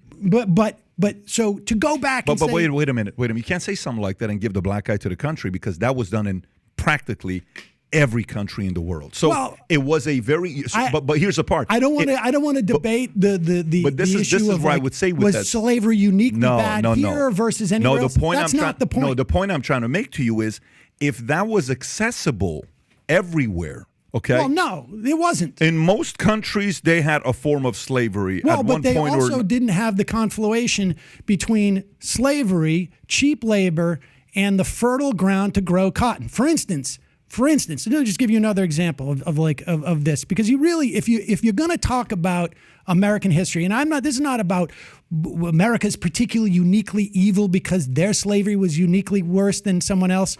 Granted, we had chattel slavery, which was not as necessarily popular other places, but that doesn't matter. The bottom line is, if you're going to make an assessment on how this country grew, put aside the feelings of ego or hurt feelings that it makes me feel bad as an American, whatnot. If you want to just look at it coldly, all right, you look at something like the Trail of Tears. The reason why we had the Trail of Tears and killed all of those Native American people is because plantation owners in Georgia and Alabama wanted the fertile ground that had been given to those native tribes because it was fertile ground. They could grow more cotton there. When we basically eliminated those Native Americans, sent them on the Trail of Tears, the number of slaves grew exponentially because these plantation owners got this raw material, which was the fertile ground. They brought in free labor to harvest it. The hardest part of cotton, of dealing with cotton, is the harvesting of it. I mean, this is part of the system. And, I'm not saying that America is uniquely evil because of it or uniquely great about it. You are saying that. No, I'm not. You're saying that. I'm not saying that. I'm just looking at the cold. I'm saying the greatest case study. Patrick, I'm just looking at the cold, hard facts. And if you're going to look at it as a case study, how do you judge it? You have to make the assessment that is part of it. Free labor helps your business. How do you judge a great idea succeeding? How do you judge a great idea succeeding? What's your way of judging a great idea? What's my way of... how do you, let's just say we come up with an idea, okay? And by the way, the idea could be as small as, hey, moving forward, Sam, I think what we need to do with your YouTube channel What's the goal? What do you mean, what's the goal? Well, if I'm going to measure a great idea, I want to know what the goal is. Because I feel like, here's the thing, Patrick. No. And I don't mean this, I mean this with all due respect. Yeah. But I feel like your assessment of a great idea or of a great thing of this is measured in how many dollars it No, I never it said is. that. I never said that. How do you? No, but I'm not. All of your examples But are can sort you of like play that. along For instead of me- assuming? Just play along instead of assuming and jump in a conclusion. I'm going to give you the respect. Give me the respect as well. Sure. How do you judge a great father? How do I judge a great father? Yeah. How do you say he's a good? Are you a good father? I try to be. Okay, I try to be. So I don't know if I am. Quite frankly, you and I are not going to know if we're good fathers, I think, for another 30 years. We'll find out if we're a good father. Well, what would be the measure? Like, if you want, like, what is the metrics in which you measure? No problem. The outcome? So let me ask you this way, okay? To me, how do we judge a great show on YouTube? How do we judge a great restaurant? How do you judge a great, a great movie? How do we judge a great party? How do we judge a great nightclub? How do we judge any of those things? I would love to do this. You write down how you judge a great show on YouTube, and I write down how I judge a great show on YouTube, and restaurant, movie, and I guarantee it's going to be different. Okay. So how do you judge a great restaurant? A great restaurant, I'm not so great when it comes to food, but I would say like a great movie for me is a function of like maybe how much emotion I feel or how many insights I get from it. And are they doing something that impacts the cultural language of film? That's the way I would judge a great movie. I would say one of the best ways to judge what country's done it the best around the world is how many people can't wait to go there. And if you judge it based on that, America's kicking everybody's tail. I'm an Iranian guy. I'm from Iran. You look at the amount of immigrants. I went through a refugee camp to come here, dude. My parents got a divorce. My mom's in town last night. Her and I were having a conversation till late at night. We sacrificed a lot. They sacrificed their marriage, language, barrier, all just to come to America, okay? My mom and dad never said. What was the situation in Iran? It's a pretty shitty situation in Iran, but also but we had a lot of other Same options. in Honduras, We had Nicaragua. but we had 195 other options. Why did we come here? Why don't we go to Russia? Why don't we go to China? Why don't we go to Venezuela? Why don't we go to Cuba? Why don't we go to Germany? Why do we come to America? Why is America leading 4x number 2? 40 plus million people that want to come here. So you could say, well, it's because that's not really a right way to measure it, because if you think about this, that. Why do so many people want to come to America? I think because there is a promise. I don't know if it's kept. In many instances it's not, but there's a promise of more economic opportunity. Certainly, depending on where you come from, it's pretty clear. Like, I mean, if you're coming from Honduras, there's more economic opportunity. It's also theoretically safer, right, than Honduras is. Many of those people also have relatives that come here. I mean, there's a whole host of reasons. You've got also a tremendous mix of people here. So there's a community. There's an Iranian community. Why, though? Why are they coming here, though? Well, why did they come here? Because it's a lot easier drive to Russia than it is to drive to U.S. I can't even drive to you. It's a longer flight. Well, I think it's expensive. the promise Why of our not go? democracy, too. Got it. So because of what the founders created, a system where I could come here as an atheist. When I came here, I was an atheist. I didn't believe in a God. I didn't think God exists. If a God really exists, why would we have all these wars in Iran? That makes no sense to me. Good for you, weak people, that you think you need to go to. I don't need it. And then later on in life, at 25 years old, I made a different decision. But nobody judged me if I was an atheist when I was in the army. Nobody said anything to me. I was Iranian. I went in the army. Yeah, we had some jokes. We made fun of each other. Truly, like people made fun of each other, but we got along. I feel like you misinterpreted why I was explaining that how the economic power was built in this country. I'm not saying that America is bad. That's not my point. Are you saying this is the greatest case study of a country in the world ever? The greatest case study? Yeah, like, what do you mean? Meaning that when it comes down to showing opportunity, no other country has done it better than America has, based on what it was founded on. I mean, you could argue that, like, our mobility numbers, certainly at times. At times, it's met that promise. Fair. I mean, that's why I want to go back to that tax rate, because the time where we had the most mobility in our society. Now, granted, we still, in the 50s and 60s, if you were black, you didn't have the same civil rights. Obviously, I mean, you couldn't engage in commerce in the same way. You couldn't, country's always going to make progress. We keep getting better. Sounds like you want to make America great again, but just tax purposes. I just want to go when I think about the greatest expansion of the economy for the most amount of people, it was during that era. So let's go. This was a great chat. But I also will say this. Here we go. I do appreciate Donald Trump defending Social Security and Medicare. I don't believe necessarily that he would do that if he got into office, but I certainly appreciate him doing it rhetorically. Side note, for selfish reasons. Did you watch the movie The Whale? I did. Did you like it? Yeah, I had mixed feelings about it. I actually used to be friends with the director, and so I can sometimes sort of see. It's hard for me to sort of separate what I'm watching, but I thought it was interesting. I thought it was a terrible example for parents to watch and kids to watch. Dad gave up on the kid. It was a very difficult movie to watch. I thought Brandon crushed it. I am so happy to see that guy do what he did. What an incredible performance to do what he did. It was a great performance. I thought that was a 10 of a performance. Redemption is a great story to see. But anyways, the story pissed me off. Did they win the... No, they didn't win. I think the movie that won was the other... Everything All at Once won the... Yeah. But I thought performance-wise, he crushed it. Okay, let's go into Trump. Let's talk about some Trump topics here, and let's transition into that because we got 35 more minutes. I'd like to hit a couple other topics here. Oh, shit, my page is missing. Which one? Pages. Let me see if I can find it. I would like to go to... Yeah, this is better. I would like to go to the story about what's going on with him, and you know how he said Tuesday, I'm going to get arrested, all this stuff. Let me read that story. Where is the story on that? But first of all, I'll just ask you the question. So what are your thoughts about what's going on right now with him? The New York, getting him to get arrested and all these deep fakes have come out. If you can show some of the pictures, Rob, on the deep fakes that they're showing, I mean, you got to give them credit for what they're doing. No, Go to the next one. You got Yeah. more here, and then keep going. This is fake. He would never run like that, by No, the way. of course. But There's Yeah. no chance Run. he's running. That's not happening. that's And his, look how young they look yeah. younger. Keep going. Yeah. I I mean, but Looks like he's about to God. tackle the I haven't cops. seen those. but mind you, Pat, this is right now, and my cousin Ryan was just at one of these conventions where all these Melania. AI producers. Is that I mean, Trump AI as a cop, by the way? No, Melania is really pissed off. Yes, it is true. Yeah. No, but I didn't even know. oh, that, I You mean, can't go here.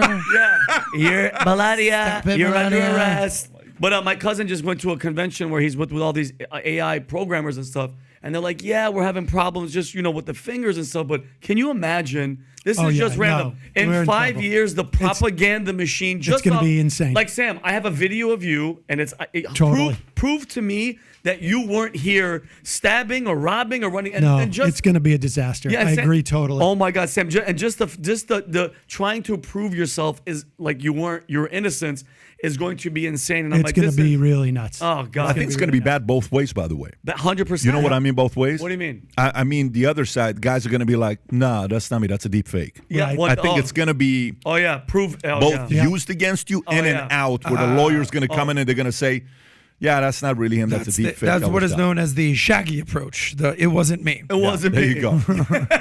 I like So okay, so this whole thing, are they, the conversation from the left or the right or people in the middle who really are like, I don't know what's going on. The right, they're targeting him because they want to eliminate a competition, and they've been trying to do it so many different times. The left, no, this guy did break the law, and let's go get him arrested because he is this, he is that. Where are you at with this scenario? I've always sort of like looked at criminal cases, even from even before I got into this, and sort of felt like I let juries decide. I mean, it's not unprecedented that somebody would, like John Edwards went through something very similar to this in his race. He, I think, was ultimately acquitted, but I don't know how the details are different. But I mean, look, this one, as far as like, am I offended that he paid hush money to, someone he was having an affair with or something like that? I mean, you shouldn't lie on your business forms, right? I mean, you know that. I mean, it's illegal if you do that. If they're prosecuting him, they're prosecuting him. If a grand jury indicts him, a grand jury indicts him. I don't think that he should get off because he's a former president. I think the one in Georgia is probably a lot more serious in terms of an offense towards our democracy. And we'll see what happens with that. I mean, so. Does it help him? Does it hurt him? Some people say Elon Musk is like, he's going to be there. This is pretty much going to guarantee him winning the election. Where are you at with that, with what's going to happen? I think here? it probably helps him in the Really? Republican primary. Got it. I think he was going to win I think he's going to win the Republican primary. I think in the general election, it remains to be seen. There's so many factors. I had predicted very early on that he would probably win the Republican primary in 2016. I did not predict correctly in the general election. I can tell you that. But I mean, look, he has a very solid base of support, and I think my experience of the conservative movement and the conservative mind is that aggrievement is a big motivating factor. There is always like some argument of, I have to use other pronouns. It's an imposition on me, or whatever it is. The gay marriage is an imposition on me, or Muslims are an imposition on me, or whatever it is an imposition on me. That aggrievement drives it. And this is why I think he knows there is some value to get out of it. At least he's using it for fundraising.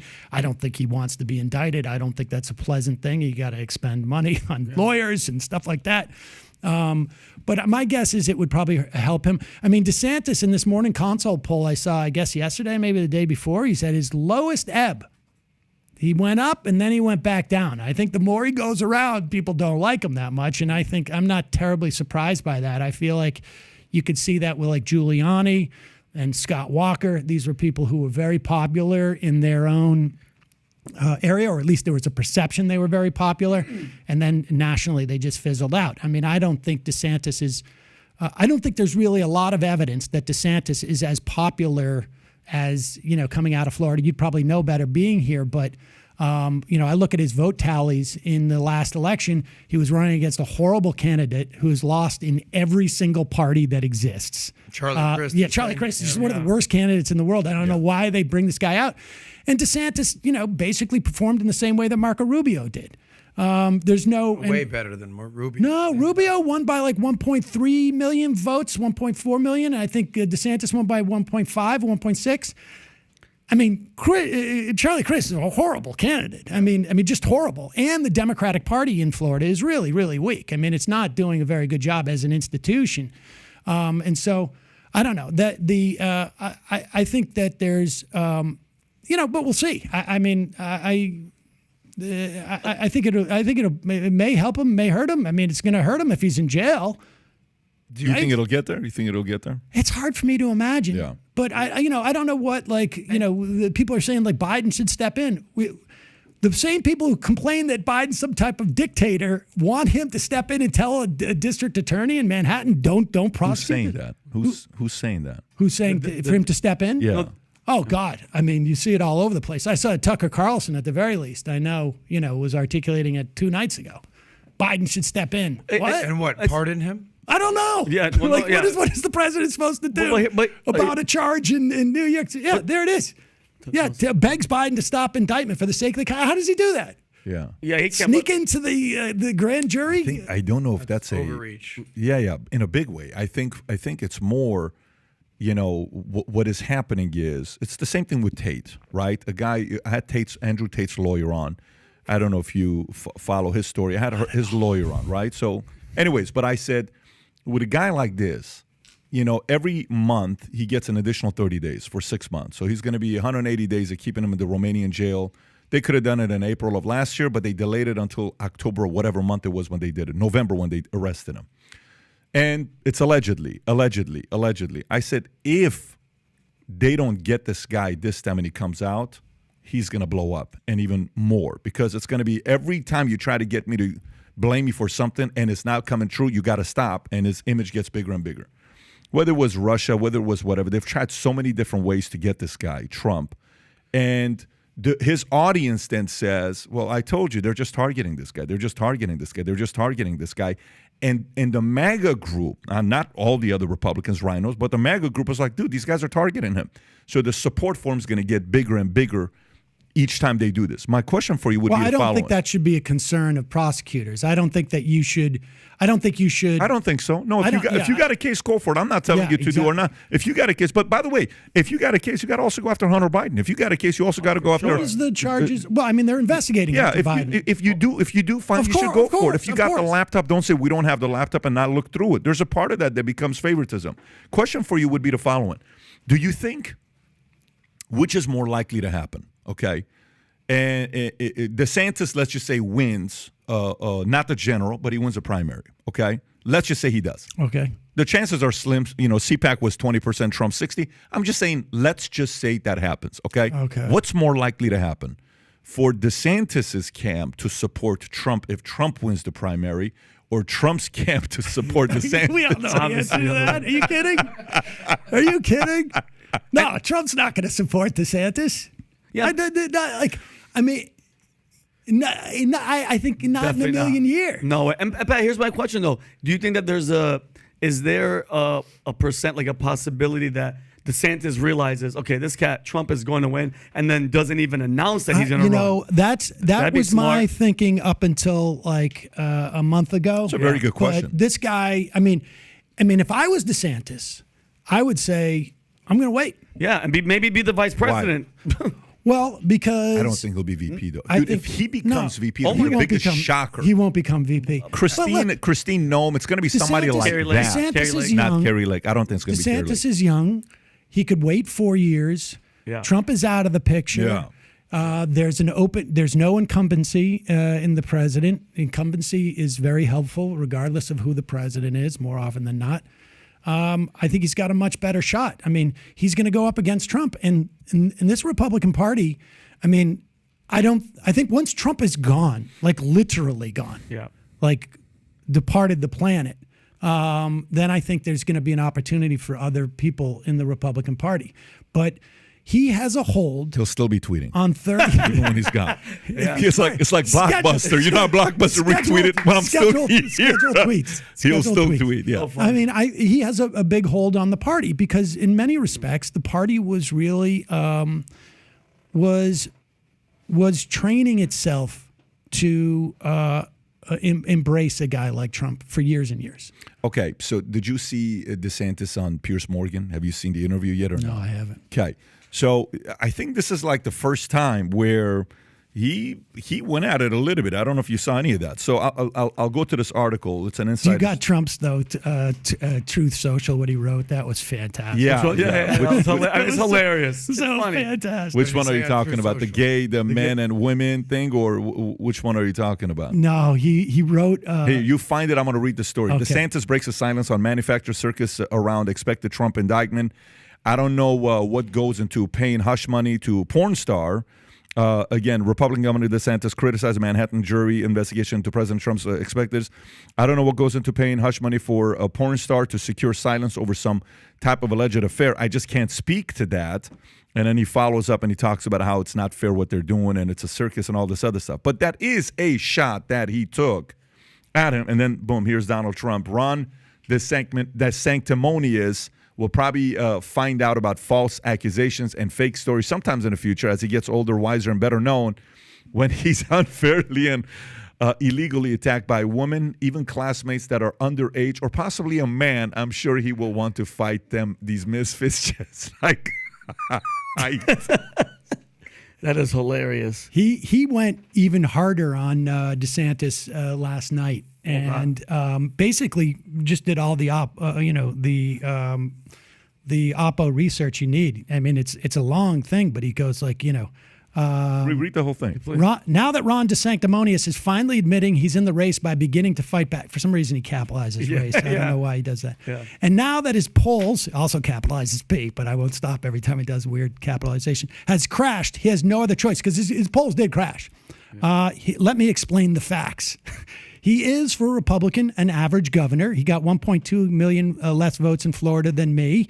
He fought massive cuts in Social Security and Medicare and wanted Social Security minimum age to be raised to 70 years old or more. I can't tell you how excited I am that Donald Trump is like splitting the Republican Party in half over the Social Security and Medicare. I really can't. I mean, I don't trust that he would maintain its integrity if he got into office. Right? I mean, I'm still waiting for his new health care plan. That was like only 6 weeks away from being revealed 8 years ago, but I'm really happy about this. He is a disciple of Paul Ryan and did whatever Ryan told him to do. I was also not a fan of Paul Ryan. Florida has been successful for many years, long before I put Ron there.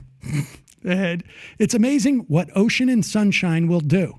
Surprise, Ron has a big lockdown governor. I mean, he goes on and on. I mean, he just basically says like all the problems with Florida.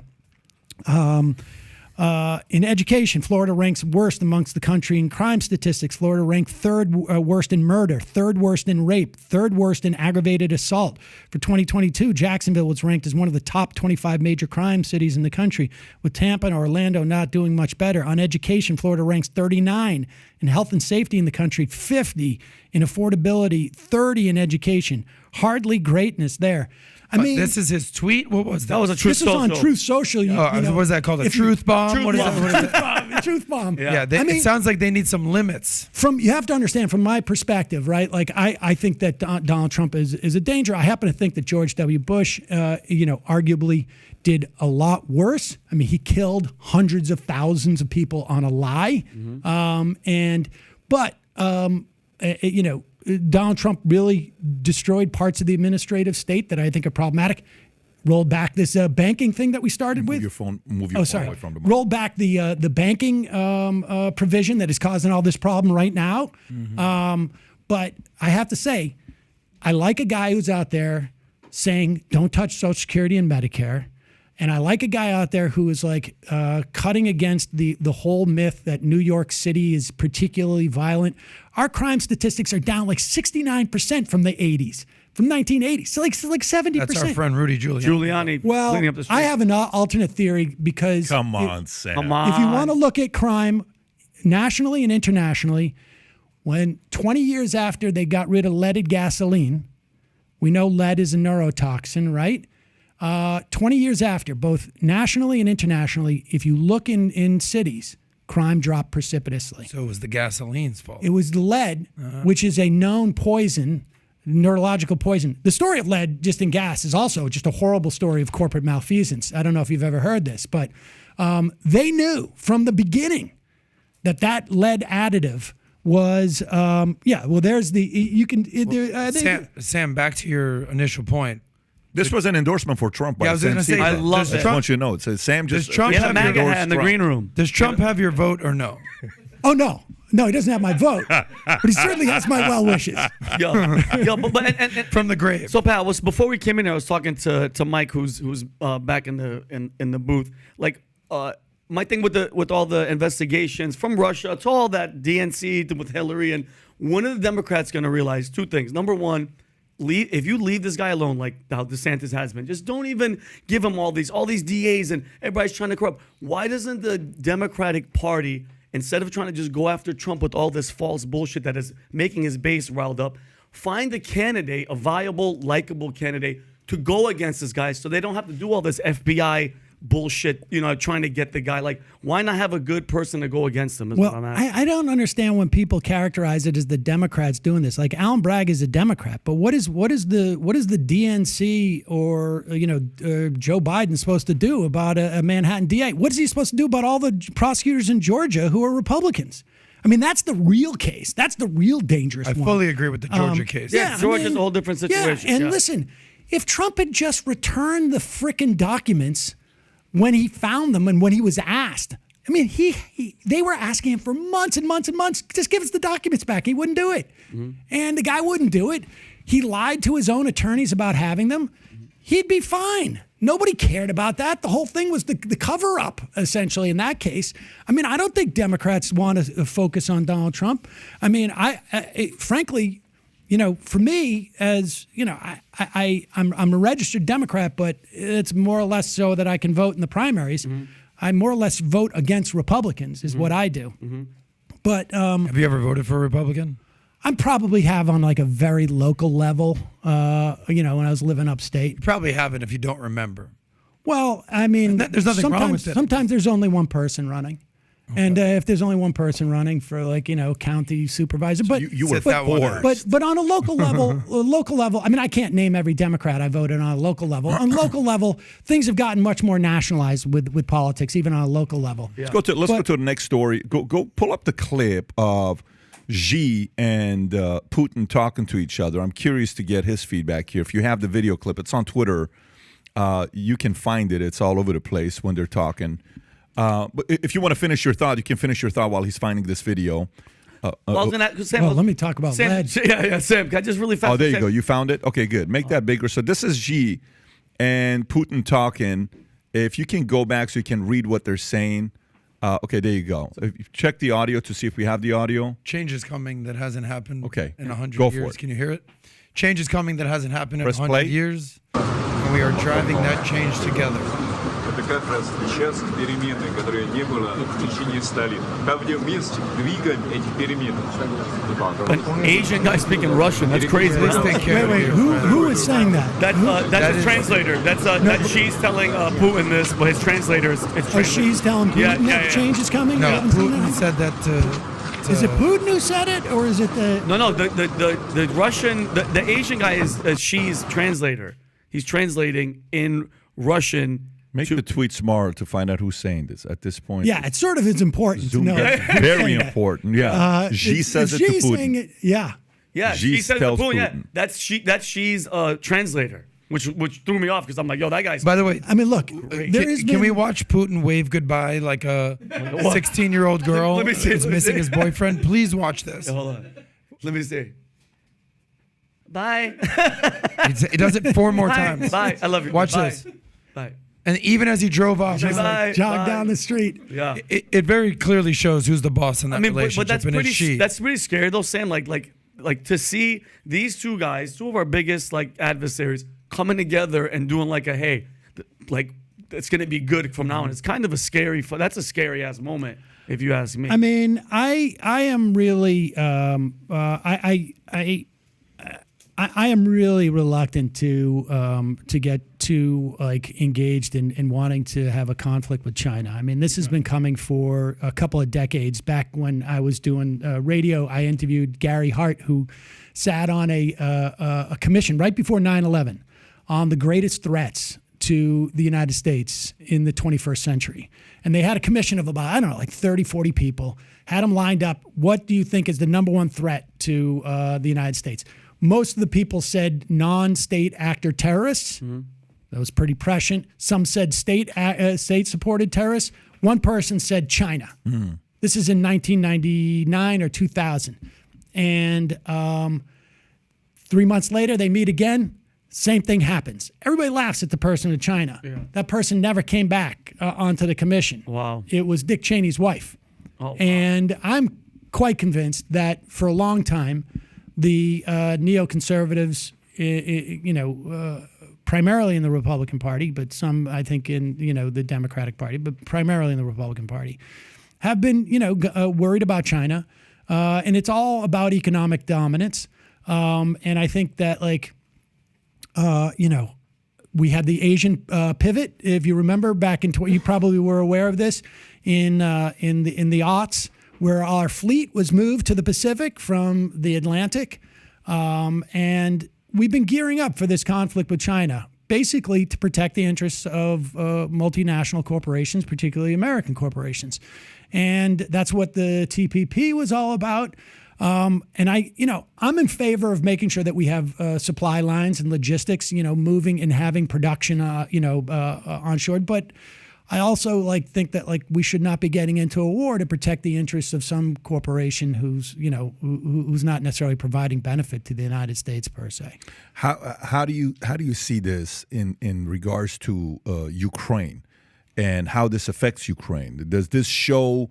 Hey, Ukraine, U.S., all the proxy wars that you're causing, look who's teaming up with me now, Xi. Is this going to change the strategy of U.S. and NATO towards Ukraine, or this doesn't do anything there? I don't know how it could change anything in the context of Ukraine. I mean, I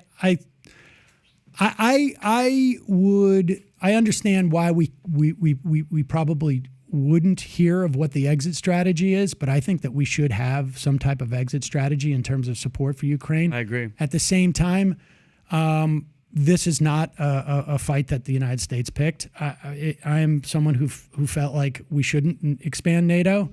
In fact, I think I was somebody who was feeling like we can start to sort of maybe disengage on some level in NATO. That is now obviously off the table because, Putin, if he was worried about NATO, that was the worst thing he could have possibly done, it seems to me, was to give everybody in Europe a reason to be supportive of NATO. But look, we made a deal with Ukraine in '93. Give up your nukes, and we will protect you.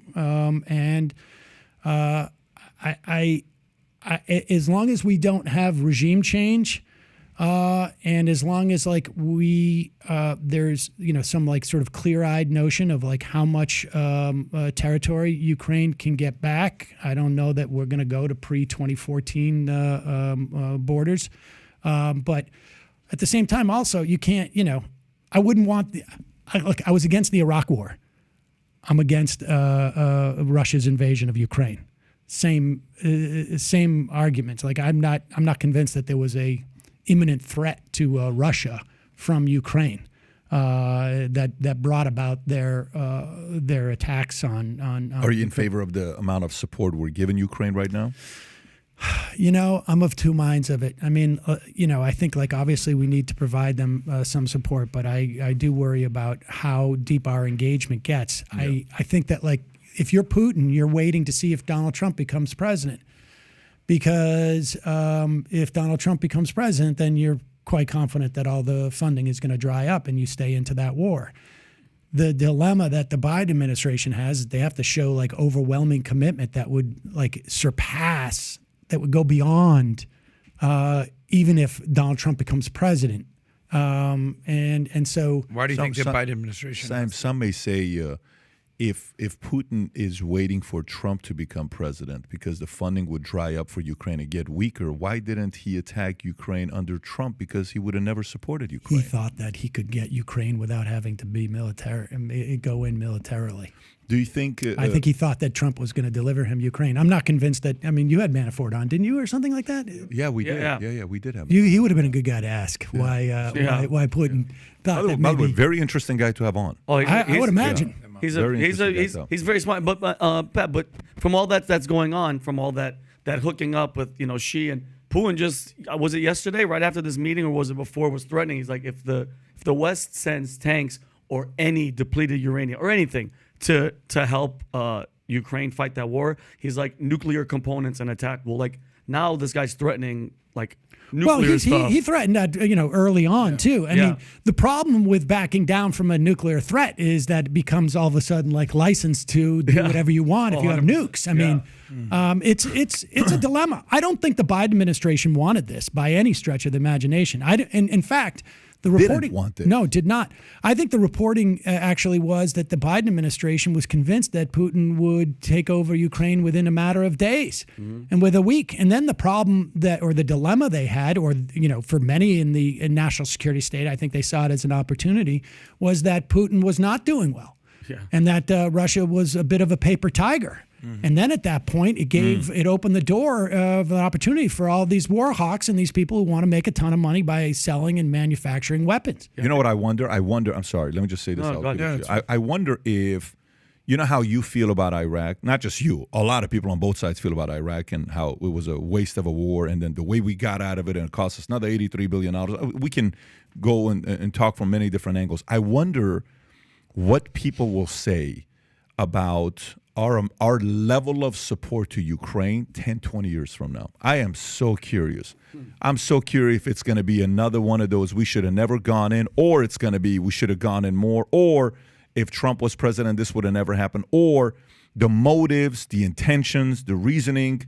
I don't think 100% we're going to know what's really going on there for a minute.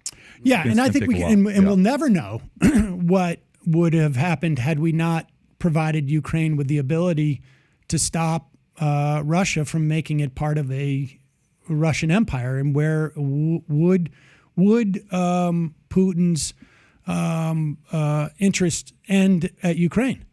Certainly, there's countries around there that don't feel that way. Well, I was revisiting your comment about how much support Biden has given and why he's doubling down and sending Yellen and sending Blinken and selling all. The latest was Merrick Garland. He's doubling down on this. Why do you think that is? Well, I think if I'm Putin, I'm thinking that I'm going to wait. I'm going to wait because if the administration changes, it's a change, right? Like if you don't like your situation, that's an old edict, right? If you don't like your situation, you wait and see. There's going to be a change coming, or possibly. And this is Biden trying to sort of like signify that we're not going to do that. There was reporting about Bakhmut where the Biden administration had told Ukraine, you got to cut your losses in Bakhmut because it's just not strategically necessary, and you don't have the ability to do it. You don't have the ability to take over Crimea. You don't have the ability to do this. You just don't. Our analysts think that you don't have the ability to do it. And but then it was almost like that got too much publicity. And the Biden administration can't show that level of weakness. They need to show full commitment so that Putin thinks they're in for the long haul. I don't know. This is like these games are horrible. 5 minutes left. Let's do a quick speed round. What are your thoughts on Musk, what he's doing, his impact, Twitter, just Elon Musk, period? What are your thoughts about him? I don't know. Double the amount of anti-Semitism, according to a report. 40% loss of ad revenue as of December. I find it a lot less interesting of a place, frankly. Twitter, long term, is it gonna end up being a? I think he's a bit of a charlatan. I think he sold a bunch of a lot of. He's got problems with his the Tesla. And I think that he's admitted that his whole Hyperloop stuff was just a way to crash public transportation. He wanted to crash that high-speed rail. He successfully helped derail it. I think that's not in the best interest of society. So Is he a net positive to society? no, Come on. You don't think so? You don't think he's a net positive to society? no.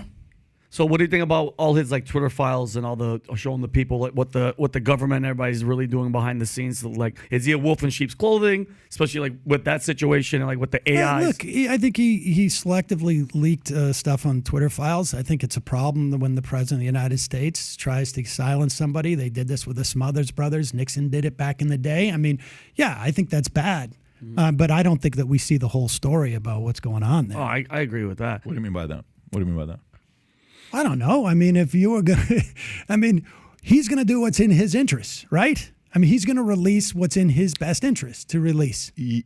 Yeah, but some of the stuff about how they, the New York Post story was held back and Twitter getting the emails and Matt Taibbi, I'm sure you know who Matt Taibbi is. Of course. Yeah. For Matt to come and for him to say, Matt's not a Republican. Matt's He's a not Democrat. guy. Yeah, for him to say. Well, I mean, Matt is a contrarian reporter, and I think, Matt also said that he felt that Russiagate was equivalent to the weapons of mass destruction lie. And to me, that's, I think you could argue that, parts of the media got it wrong, but it wasn't even remotely close. I thought that example You don't was, think Russiagate was wrong? No, No, he's no. saying the level of I do Of think it was Iraq. equivalent to Oh, Iraq. no. I mean, come on. No, You're not at talking all. hundreds Yeah. of thousands of Yeah. people. I No, get what you're saying. no, So you're not saying at the all. comparison is a berserk to It's, make that. yeah. I It got was, you. it was a threat to democracy, And Matt's though. saying this is like the Snowden releases of the NSA. I'm sorry, this is a private company. As a business guy, I'm sure your public relations people called up local Channel 5 and said, don't run that story. Yeah. That happens all the time. Should the government be doing it? Absolutely not. But could Twitter have announced something? Could have Twitter at that time said, the FBI contacted us, we're not Yeah. going to give them this information? They could have, Yes, and they they could. didn't. What are your thoughts on Jordan Peterson? I think Jordan Peterson's a lunatic, and I think his perspective on women is just twisted. He might be good for helping wayward kids who don't know how to make their bed, but I think that a lot of his ideas are really incredibly toxic and bizarre, frankly. What is it? What do you, on women specifically? Oh, I mean, just I'm not a Jordan Peterson-ophile, but I just remember the last thing that I had talked about that he had said was he was speculating that perhaps it was a detriment to women not for men to have some form of ownership stake. I think he was talking just sort of like, broadly, like loose investment in relationship with them to protect them from rape. Both statistically, that's bizarre, but also the idea that and it wasn't that long ago that women were chattel of their husband, let's say, in this country, or women were property.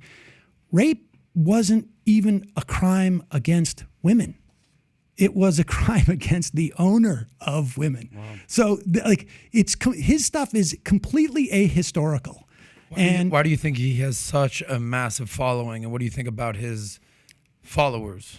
I mean, I don't know his followers. I don't know who they are. I imagine they're young people. But I mean, I think there's a bunch of reasons. I think that look, this is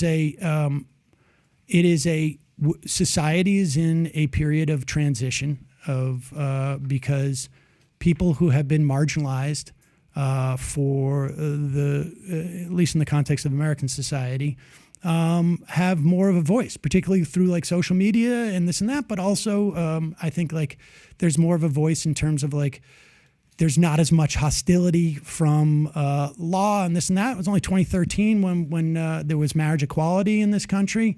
And I think there's also and I think that it makes it hard for some people to understand where they fit in. And I think there is a very strong message from fundamentalists in this country, religious fundamentalists, who are, white-knuckledly holding on to their system of the way that society and families and people should be organized, and their interpretation of gender and whatnot, because it's all perceived as a threat. And so I think within that milieu, and then I think there's other factors in terms of money. There's money that sloshes around on the right that is helpful to things that push their ideology. So I think it's a combination of all those things. I think Jordan Peterson. You can't ever be 100% accurate on everything that you say without offending people. You're going to say some stuff that's going to offend people. I think he has helped a lot of young boys who have been lost the last 10, 20 years know a little bit more about what it is to be a man. The endless amount of stories of how that guy positively impacted people's lives the number is unbelievable. How big it is on what he's done. Where do you? I've heard you say. I think, or someone told me that you're a data guy. Where is is that just anecdotes or? Have you ever filled up an arena with 15,000 people? No, but That's Andrew not Dice Clay did 30,000 back in the day. The difference is we went to Andrew Dice Clay for comedy, but people are going to Peterson for other reasons. Well, that doesn't necessarily mean it's having a positive impact on society. I think for men to be stronger is a positive impact on society in an era with so many fatherless homes that they don't have a man giving them direction. Thank God someone is giving them direction. Well, I worry about that guy. If people want direction, they can come to me. I'll give them Well, that would be a fun case to see you give mindset to 100 boys and him give mindsets to 100 boys, and we see what happens 20 years later. It's yours, by the way. It'd be an interesting one. By the way, last one here. Another guy. You could afford to set that up. I would be open to it. Another one is Jimmy Dore. We had Jimmy on. We had a lot of fun with him. Yeah. I didn't know a lot about Jimmy, and then everybody said, "Hey, Jimmy." Same way they're saying about you. I'm having a lot of fun having you on. I had Jimmy on. I'm like, interesting guy. What do you think about Jimmy? Well, Jimmy and I don't know that we were friends necessarily, but we were simpatico. And then in 2016, he was saying stuff on his show. I think he was back on TYT at that time. He had another show.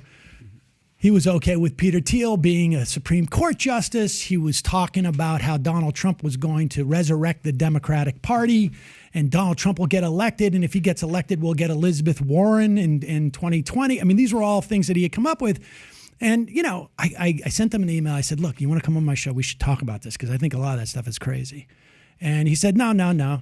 And so I started, he said, go ahead, rip me a new asshole. And so I played the clip, and then he must have been listening to the show because I take calls. I take live calls, unscreened calls. That's cool. Every day. And he calls in, and we have a debate. And the guy... Jimmy called in. Yeah, Jimmy called in cool. from his car, I guess. And the guy didn't know anything about what he was talking about. He didn't know what a filibuster was. He made all these predictions. I said, look, dude, you get Donald Trump in there, there's a chance you get 3 Supreme Court justices. He says, that's like the moon could fall into Lake Michigan. Well, it turns out the moon fell into Lake Michigan.